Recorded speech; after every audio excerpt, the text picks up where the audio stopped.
Bagaimana hukuman orang yang telah berzina dan tidak sampai hamil kemudian menikah? Dan bagaimana kalau sudah bertobat? Dan apakah mendapatkan azab dunia padahal sudah bertobat? Dan apa saja yang harus dilakukan untuk bertobat? Maka jawabannya, kalau orang ini berzina, maka dia harus bertobat kepada Allah. Dan apabila tobatnya benar, yang pertama ikhlas, yang kedua menyesal, beristighfar atas perbuatannya, yang ketiga meninggalkan perbuatan tersebut, tidak mengulangi sama sekali, yang keempat bertekad untuk tidak mengulangi sama sekali perbuatan tersebut, maka itu taubatan nasuha. Jadi orang yang telah berzina, maka dia bertobat kepada Allah Subhanahu wa taala. Adapun permasalahan dia sudah menikah, maka kalau seandainya belum hamil dia sudah menikah, ini masih selamat. Tapi kalau seandainya tatkala dia berzina, laki-laki perempuan berzina, kemudian sang perempuan hamil, maka sebenarnya sang perempuan tersebut harus melahirkan, baru bisa dinikahi. Itu hukumnya. Karena dalam hadis riwayat Tirmidzi, Rasulullah SAW bersabda, la tuta' hamil. Seorang wanita hamil tidak boleh dinikahi.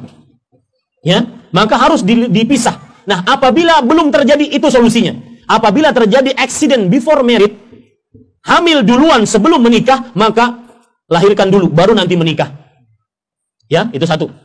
Kalau seandainya sudah terjadi, belum tahu sebelumnya, mereka berzina, kemudian hamil, kemudian tatkala hamil dinikahi, sekarang sudah punya anak banyak, maka saya sarankan, kalau seandainya tidak menyusahkan, ya, maka dipisah dulu, baru setelah itu dinikah dengan cara yang benar.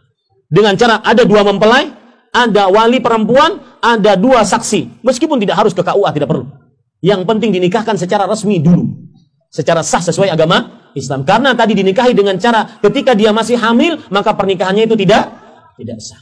Kalau pernikahannya tidak sah, berarti hubungannya selama ini ditakutkan adalah perbuatan zina. Ini wallahu a'lam. Dan tidak perlu dengan dengan acara-acara walimah yang begitu besar, tidak perlu. Cukup di rumah, ada mempelai, ada wali, ada saksi, selesai. Insyaallah ta'ala. Lalu status anaknya bagaimana? Ini status anaknya. Dan ini buruknya zina, Pak. Yang saya katakan tadi di awal. Status anaknya, kalau orang berzina, kemudian dia melahirkan, kemudian dinikahi oleh yang menzinahinya, maka ini anak tetap dinasabkan, dibintikan kepada ibunya, tidak kepada bapaknya. Ya? Jadi nanti yang menjadi walinya, kalau anaknya perempuan, yang menjadi walinya siapa? Wali hakim. Bukan si bapak ini. Karena ini bapak bukan bapak syar'i. Untuk sang anak.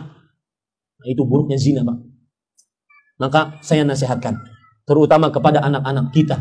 Kenalkan dari semenjak dini, nak, ini haram, nak. Ini aurat, nak. Ini tidak boleh bergaul dengan laki-laki, nak. Biar kita dianggap orang tua yang protektif. Daripada kita nanti tidak bisa bertanggung jawab di hadapan Allah Subhanahu wa ta'ala. Lebih baik kita bersulit-sulit di dunia dibandingkan kita sulit di akhirat. Biar anak kita memarahi kita. Itu untuk kebaikan dia. Ajarkan semenjak dini. Nak, berdua-duaan dibonceng laki-laki tidak boleh. Haram, nak. Aurat, nak. Tidak ada sesuatu yang paling berharga bagi seorang muslimah setelah agamanya dibandingkan kesuciannya. Garis bawah itu baik-baik. Tidak ada sesuatu yang paling berharga bagi seorang muslimah setelah agamanya dibandingkan kesuciannya. Kalau sudah kesuciannya terenggut, selesai perempuan tersebut. Tidak ada harganya lain lagi, kecuali kalau dia bertobat kepada Allah Subhanahu wa ta'ala. Maka orang tua dorong anak-anaknya.